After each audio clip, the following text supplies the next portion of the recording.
cheese. Hello, and welcome to Tinder or something. I don't know, I'm trying a slightly different format video. I think I'm on my 5th of gin and lemonade or something. I'm pretty sure a couple of cans of Monster have made an appearance at some point too, but this is Tales from the Forbidden Noodle and essentially a rant about online dating. I'm talking about Bumble, Tinder, OkCupid and a bunch of other shit that falls into this category like plenty of spam and Hinge. Do you like cheese? I like cheese. I really like smoked cheese and the one with the gooey centre. Semi-skimmed milk. The curd is obtained by adding rennet to raw milk and warming it to a... Anyway, you know what I don't like?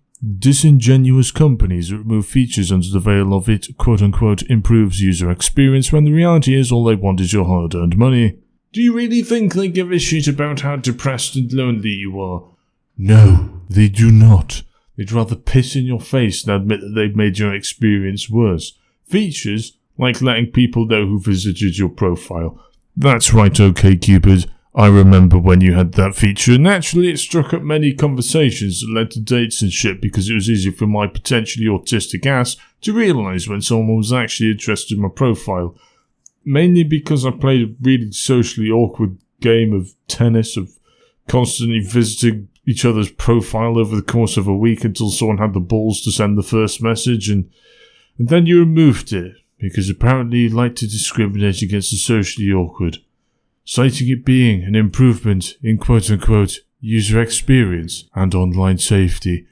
Allegedly they did this after surveying a bunch of users, which honestly just gives off the same energy as Russian generals being mysteriously attracted to 6th floor open windows. If you wanted to improve user experience, you'd make it a fucking optional feature, not remove it in its entirety and delude yourself into thinking it's an improvement, while lying to your user base by telling everyone it improves online safety. By that logic, I assume the boffins of OkCupid think that LinkedIn must be infested and riddled with criminals bullying people by repeatedly visiting their profile.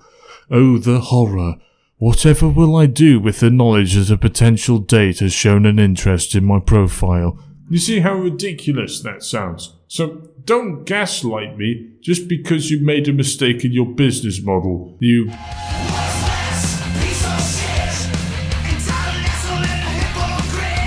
Just admit that you want more money because I might actually be more inclined to actually pay you said money if you're honest about it, because I get that you're a company, you need to turn a profit. But instead we have to endure an arsehole trying to tell us through shitty corporate speak that removing a feature is somehow improving our experience and online safety. I'm sure you'd feel the same way, Mr. Ariel Sharrington, who I believe was the CEO of OkCupid at the time, but I could be wrong. If I lopped off your penis and called it an improvement, citing that you would get no more of that pesky morning wood, with the exception being it probably would be an improvement for the rest of us, because we'd live in the knowledge that you're unable to reproduce. I'm sorry, that was probably quite mean of me. But I digress. And that's not the only thing that they took away. You used to be able to freely browse other profiles and do stuff with other unique features that were specific to OkCupid, but then they've basically removed all of it, and now it's basically turned into Tinder 2.0, which I'm sure many people are overjoyed by. The point is, I'm sick of companies taking shit away and then trying to gaslight people into thinking it's a quote-unquote improvement, when it most definitely isn't. At least if you've got more than half a brain cell. Just be honest and tell me that you're doing it for money, or because you fucked up your business model, because then I might be more likely to pay a monthly subscription.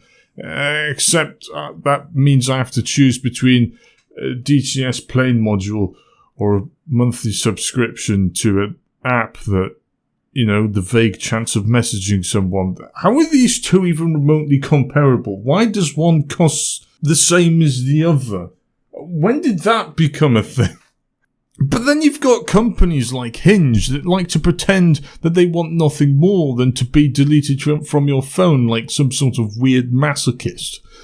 Once you get that first all-important date, would you believe it? A corporate entity that's interested in you not giving them money.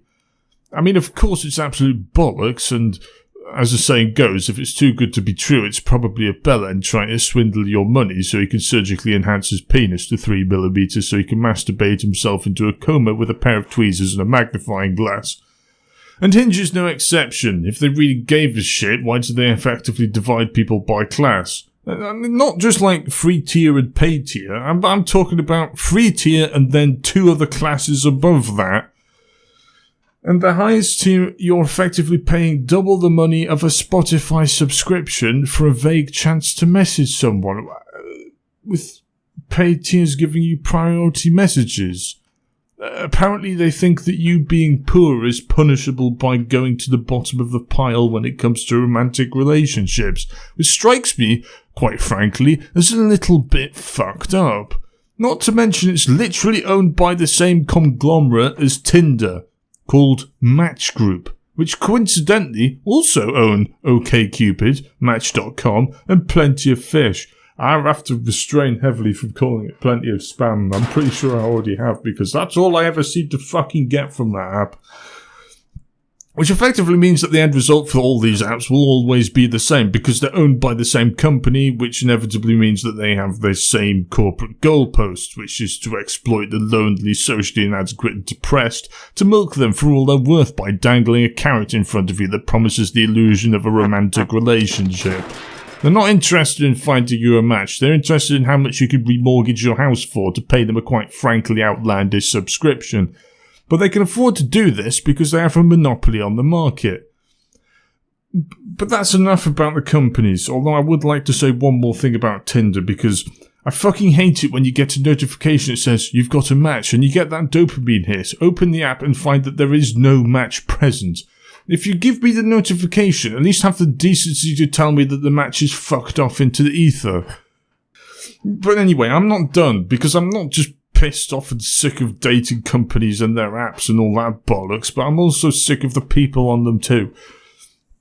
I mean, do you like Frank Whittle?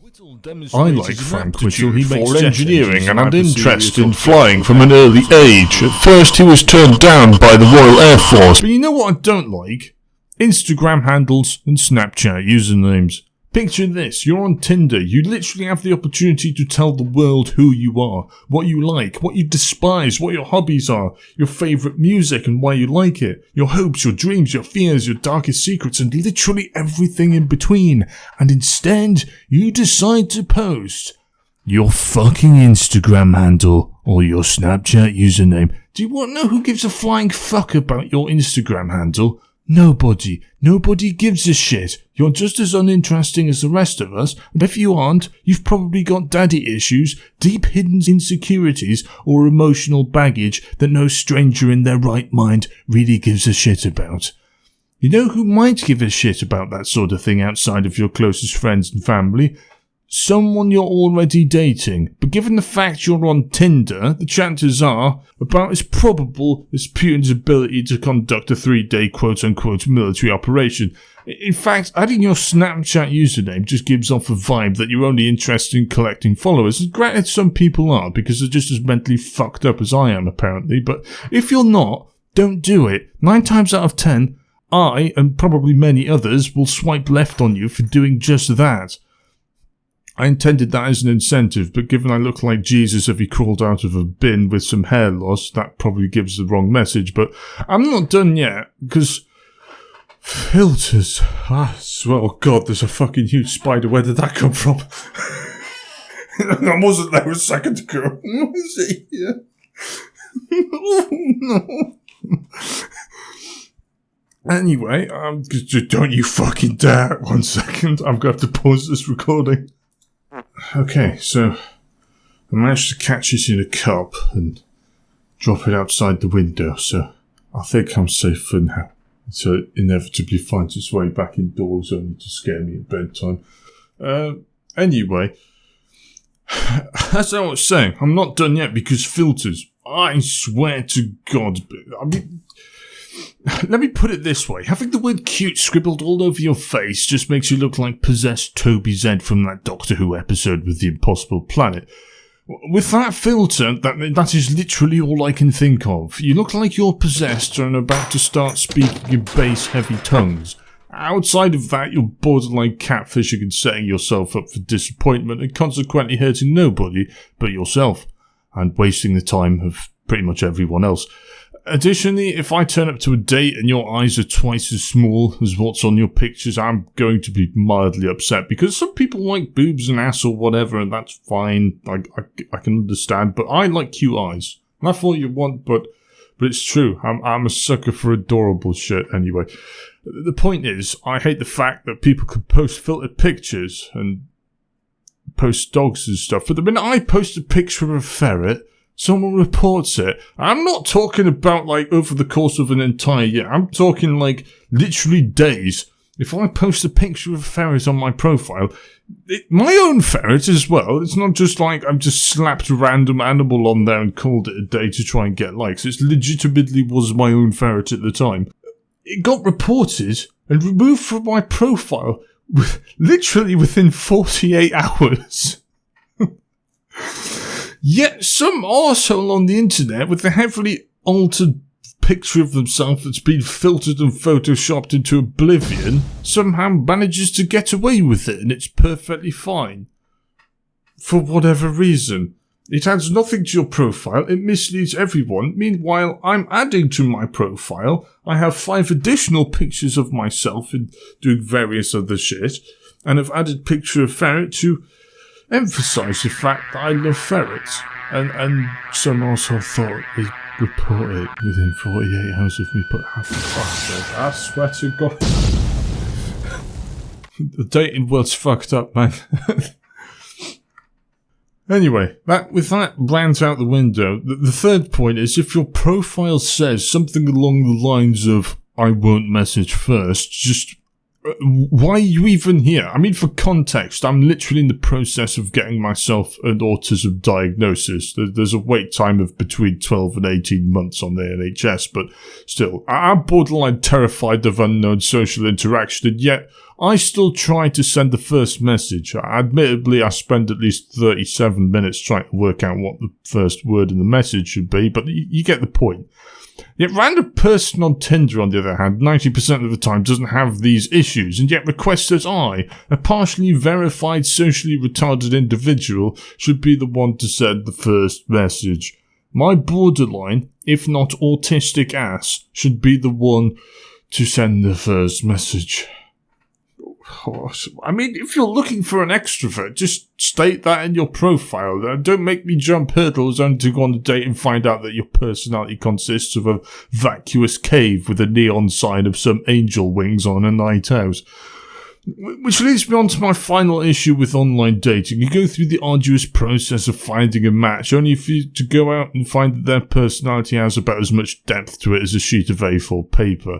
I'm not asking much when I inevitably send you the first message on what your favourite song is and why you like it or something to that effect, because your profile consists of just a few emojis and a fucking Instagram handle. The least you can do is produce an answer that exceeds 3 words in length and is open-ended to the extent that it allows for otherwise closed-off portions of your personality to be explored.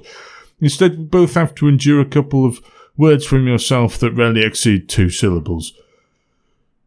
I was going on to say something along the lines of, I know that you're more intelligent than that, but given that all they had to do to avoid this confrontation was swipe left, I'm really starting to doubt that they have more than 2 brain cells. But here on the Shizzle Sticks channel, we like to propose solutions to problems, and today's no different. I'm going to propose a hypothetical application to counter the evil that is OkCupid, Hinge, or just anything Match Group related, really.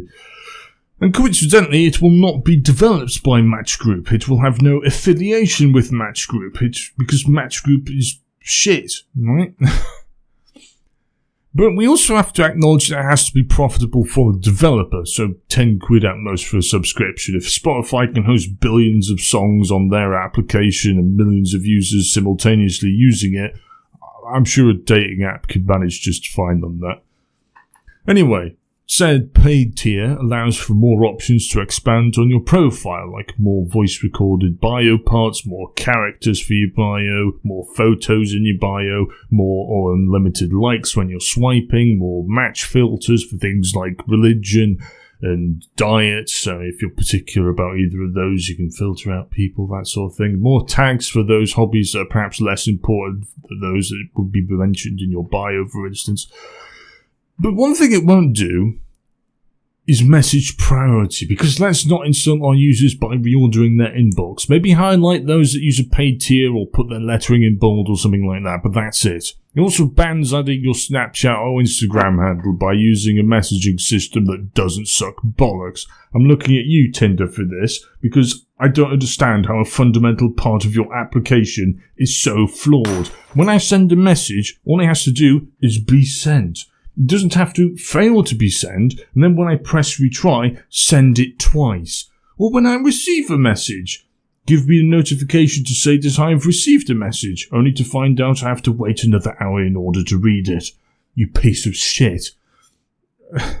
Anyway, speaking of Snapchat, the app will force an individual to take a photo in the app via the camera with no filters to be used on the profile. And I say that as someone that is at best a 3 on the attraction scale. And on the topic of photos, detected group pictures will prompt you to highlight which individual you are.